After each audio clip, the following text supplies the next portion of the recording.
नमस्कार दोस्तों, 27/10/2024 को उर्दू विद्यालय को ऑनलाइन हाजिरी लगाने के समय में अगर आपको कुछ इस तरह का मैसेज आया है, आज सप्ताहांत है या टुडे इज वीकेंड, कुछ इस तरह का मैसेज आया है, तो इसको कैसे सही करना है कि नेक्स्ट संडे से आपको यह मैसेज दिखने को नहीं मिले। और साथ ही साथ ई शिक्षा कोर्स पे स्कूल प्रोफाइल को कैसे अपडेट करना है, चलिए इस वीडियो के माध्यम से जानते हैं। तो वीडियो को स्टार्ट करते हैं।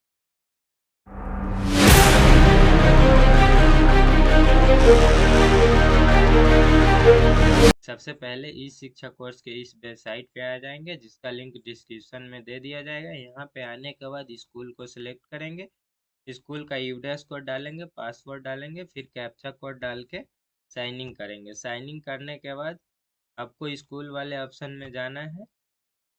यहाँ से स्कूल रजिस्ट्रेशन वाले ऑप्शन को ओपन करना है। यहाँ से आप नीचे स्क्रॉल डाउन कीजिएगा, फिर यहाँ पे देखिएगा गतिविधि में लास्ट में एडिट का एक ऑप्शन आ रहा है, इसी वाले पे क्लिक करना है। एक एडिट पे क्लिक करने के बाद एक फॉर्म खुल के आएगा। इस फॉर्म में कुछ डिटेल्स पहले से फिलअप होगा, कुछ डिटेल्स को आपको फिलअप करना होगा। जैसे कि यहाँ पे देख सकते हैं कुछ डिटेल्स पहले से फिलअप है।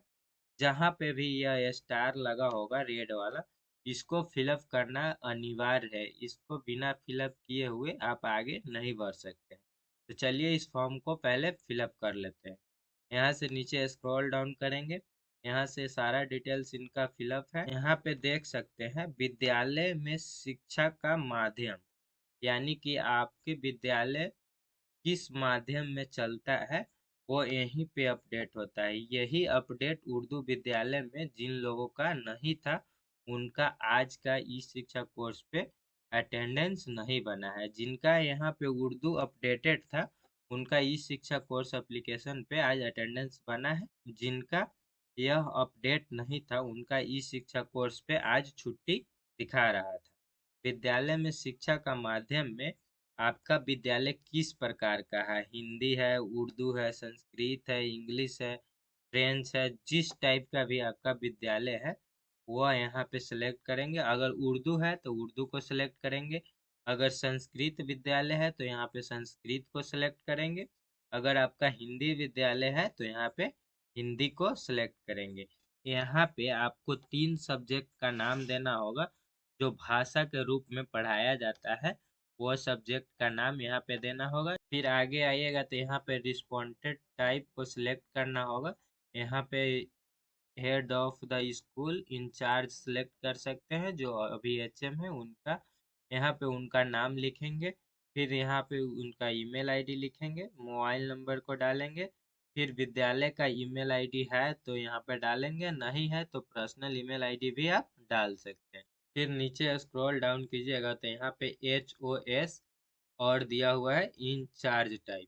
इसका जो प्रधानाध्यापक है वो क्या है, तो यहाँ पे एक्चुअल टीचर है तो एक्चुअल टीचर डाल देंगे, अगर हेड मास्टर प्रिंसिपल है तो हेड मास्टर प्रिंसिपल यहाँ पे डाल देंगे। इनका एक्चुअल टीचर है तो एक्चुअल टीचर डाल देते हैं। फिर यहाँ पे उनका नाम लिखेंगे, मोबाइल नंबर डालेंगे, ईमेल आईडी डाल के अपडेट वाले ऑप्शन पे क्लिक करेंगे। अपडेट पे क्लिक करने के बाद स्कूल इंफॉर्मेशन अपडेट सक्सेसफुली हो गया है, यहाँ से फिर ओके कर देंगे। इतना ही करके आपका काम कंप्लीट नहीं होता है, इनके बाद भी 4 स्टेप में इसका फॉर्म है उसको फिलअप करना होता है, तब जाके आपका स्कूल आईडी अपडेट हो जाएगा। उसके बाद नीचे थोड़ा स्क्रॉल डाउन करेंगे, स्क्रॉल डाउन करने के बाद यहाँ पे देखिएगा व्यू एंड अपडेट का एक ऑप्शन आ रहा होगा, इसी पे क्लिक करेंगे। यहाँ पे देखिएगा कि जो हमने फर्स्ट पेज का फॉर्म भरा हुआ था, वो फर्स्ट स्टेप में सारे डिटेल्स यहाँ पे शो करने लगेगा। फिर यहाँ से आपको सेकेंड स्टेप वाले ऑप्शन को खोलना है। सेकेंड स्टेप वाले ऑप्शन खोलने के बाद इस सारे स्टेप में आप देख लीजिएगा, जहाँ पे भी ये स्टार मार्क लगा होगा उसको फिलअप करना एकदम कंपल्सरी है। यहाँ पे पूछा जा रहा है कि आप पूर्व प्राथमिक सेक्शन आंगनबाड़ी से जुड़ा हुआ है, यानी कि जो आपका पूर्व प्राथमिक सेक्शन है वह एक आंगनबाड़ी से जुड़ा हुआ है। अगर जुड़ा हुआ है तो यहाँ पे यस करेंगे, अन्यथा नो करेंगे।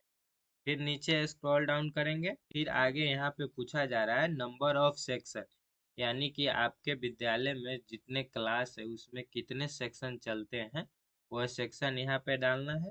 यहाँ पे डालना है विद्यालय की स्थापना का वर्ष, यानी कि आपका विद्यालय का स्थापना किस वर्ष में किया गया है, वह इसमें डालना है। फिर यहाँ पे देखिएगा विद्यालय की मान्यता प्राप्त का वर्ष, यानी कि आपके विद्यालय को कब मान्यता प्राप्त दिया गया था, वो साल इसमें डाल दीजिएगा। फिर नीचे स्क्रॉल डाउन कीजिएगा, कुछ डिटेल्स पहले से फिलअप होगा, अगर उसमें आप कुछ चेंज करना चाहते हैं तो अपने विद्यालय के हिसाब से उसको चेंज कर सकते हैं। अगर नहीं करना चाहते हैं तो कोई दिक्कत नहीं है, वो ऐसे ही छोड़ दीजिएगा। नीचे आने के बाद लास्ट में यहाँ पे सेव एंड नेक्स्ट पे क्लिक कर दीजिएगा, फिर यस कीजिएगा। तो यह आपका दूसरा जो स्टेप था वो कंप्लीट हो गया है। फिर यहीं से आपका तीसरा स्टेप खुलेगा। फिर तीसरे स्टेप में पूछा जा रहा है विद्यालय भवन की स्थिति, यानी कि आपके विद्यालय का जो भवन है उसका स्थिति क्या है, वो गवर्नमेंट है, प्राइवेट है, नो बिल्डिंग है या रेंटर है, वो यहाँ पे सिलेक्ट कर लीजिएगा। फिर यहाँ पे पूछा जा रहा है चार दीवारी के प्रकार, यानी कि आपके विद्यालय में जो बाउंड्री होता है वो है कि नहीं, अगर है तो किस कंडीशन में है, उसको यहाँ पे फिलअप कर लेना है। फिर नीचे स्क्रॉल डाउन कीजिएगा, इसमें जो डिटेल्स है वो अपने विद्यालय के अनुरूप आप यहाँ पे फिलअप कर सकते हैं। फिर आगे यहाँ पे देखिए रेट दिखा रहा है विद्यालय में उपलब्ध कक्षाओं के अलावा कमरे की संख्या, यानी कि जो आपका विद्यालय है उसमें कक्षा के अलावा कितने कमरा ऐसे है जो शेष है, तो यहाँ पे उनका संख्या डाल देंगे।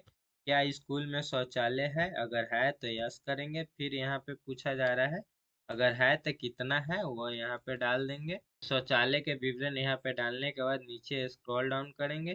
फिर यहाँ पे पूछा जा रहा है क्या स्कूल में शौचालय खंड के पास साबुन से हाथ धोने की सुविधा है, अगर है तो यस करेंगे, नहीं है तो नो करेंगे।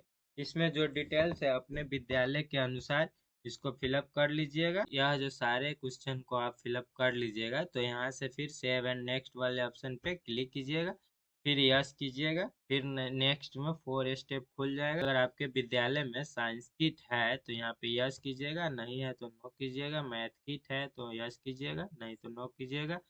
बायोमेट्रिक उपकरण है तो यहाँ पे यस कीजिएगा, अन्यथा नो कीजिएगा। फिर यहाँ पे सेव एंड नेक्स्ट वाले ऑप्शन पे क्लिक करके यस कीजिएगा।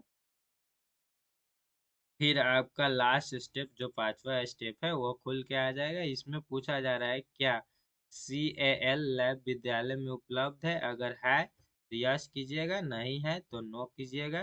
फिर यहाँ पे पूछा जा रहा है क्या ITC लैब विद्यालय में उपलब्ध है, अगर है तो यस कीजिएगा, नहीं है तो इसमें नो ही रहने दीजिएगा। फिर यहाँ पे पूछा जा रहा है कि लैपटॉप आपके विद्यालय में है, डेस्कटॉप है, तो यहाँ पे है तो यस कर लीजिएगा, अगर नहीं है तो सबको नो आप इसमें कर सकते हैं। जब सारा ऑप्शन फिलअप हो जाएगा लास्ट में यहाँ पे अपडेट वाले ऑप्शन पे क्लिक कीजिएगा, फिर यस कीजिएगा। यस करने के बाद यह आपका स्कूल प्रोफाइल अपडेट हो चुका है। अपडेट होने के बाद लास्ट में आप नीचे स्क्रॉल डाउन कीजिएगा, यहाँ से देखिएगा तो एक रिक्वेस्ट टू वेरीफाई आ रहा है। यह रिक्वेस्ट टू वेरीफाई आपको करना होगा। जब यहाँ पे आप रिक्वेस्ट टू वेरीफाई वाले ऑप्शन पे क्लिक कीजिएगा, यहाँ से पूछा जा रहा है I would show request to verification, तो आप यहाँ पे यस कीजिएगा। यस करने के बाद इसका जो रिक्वेस्ट आपने भेजा है वो BO लॉगिन पे चला गया है। जो डाटा आपने BO लॉगिन पर भेजा है वो डाटा को वहाँ पे रीड किया जाएगा।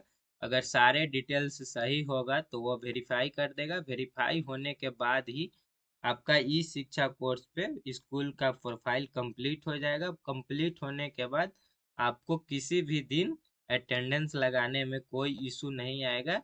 जिस दिन आपका हॉलीडे रहेगा उसी दिन आपका हॉलीडे शो करेगा, या जिस दिन आपका साप्ताहिक वीकेंड होगा उस दिन साप्ताहिक वीकेंड शो होने लगेगा।